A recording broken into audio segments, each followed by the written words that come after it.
Pour comprendre comment une épidémie en Chine s'est transformée en pandémie mondiale, nous avons remonté le fil jusqu'au tout premier cas et décrypté la communication des autorités chinoises, jour après jour. Il y a une période qui va durer jusqu'à la mi-janvier, qui est entre la malhonnêteté, le déni et le mensonge.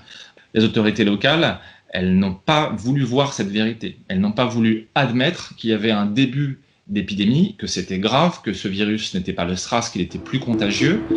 Dès le 16 décembre, des patients souffrant d'un mal mystérieux affluent à l'hôpital central de Wuhan.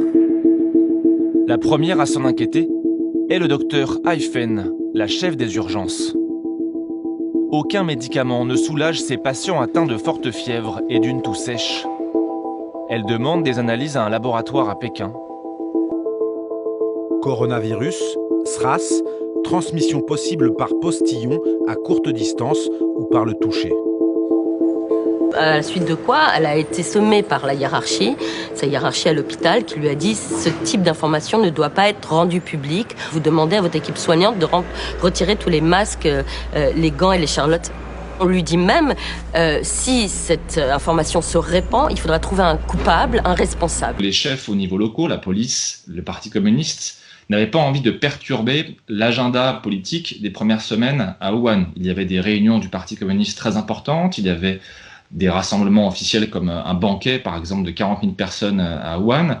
Il y avait le Nouvel An chinois. Je pense que ça n'arrangeait personne, entre guillemets, qu'il y ait un début d'épidémie, et c'est ce qui explique en partie le fait que les chefs au niveau local n'aient pas alerté Pékin et aient sous-estimé gravement cette épidémie.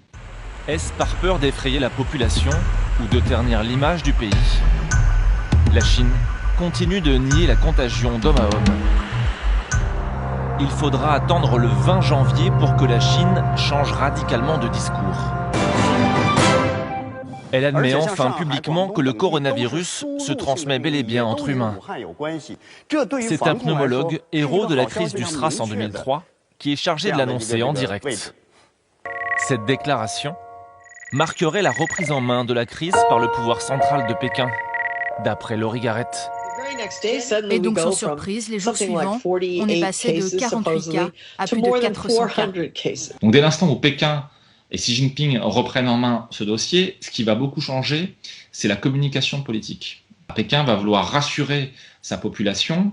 Ils vont mettre en scène, entre guillemets, cette guerre contre l'épidémie. Ils envoient des médecins militaires à Wuhan. Ils vont fermer en 4 heures la ville de Wuhan et sa région autour. Ils vont essayer de rassurer, je pense, les opinions publiques mondiales parce que l'image de la Chine est en jeu. Et ils vont essayer de raconter que cette gestion chaotique des premières semaines, c'est la faute des petits chefs au niveau local. Donc ils vont les virer. Les télévisions d'État diffusent en boucle ces images de soignants héroïques et de malades tout juste guéris du virus. Soyons confiants, nous finirons par triompher. Mais ces belles images avaient-elles pour but de masquer le chaos qui règne dans les hôpitaux? Sur Internet, malgré la censure, les citoyens diffusent des centaines de vidéos chocs.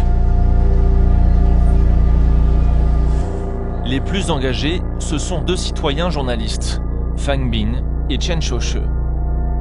Les images qu'ils ont tournées ou relayées ont été vues des millions de fois en Chine. Pas assez de masques, pas assez de vêtements de protection, pas assez d'équipements. Aujourd'hui, on a de forts doutes que le nombre de morts soit plutôt de 40 000, 50 000 et non de 4 600 comme il l'annonce. On retiendra dans l'histoire de cette épidémie que la Chine a été coupable, encore une fois, d'avoir été répressive en arrêtant des lanceurs d'alerte et des médecins qui avaient vu juste, et que l'autoritarisme de la Chine aura aggravé cette crise. Accusés d'avoir laissé l'épidémie s'étendre, les autorités chinoises ont fini par reconnaître quelques retards, des omissions et des imprécisions. Mais dans l'ensemble, elles estiment leur gestion irréprochable.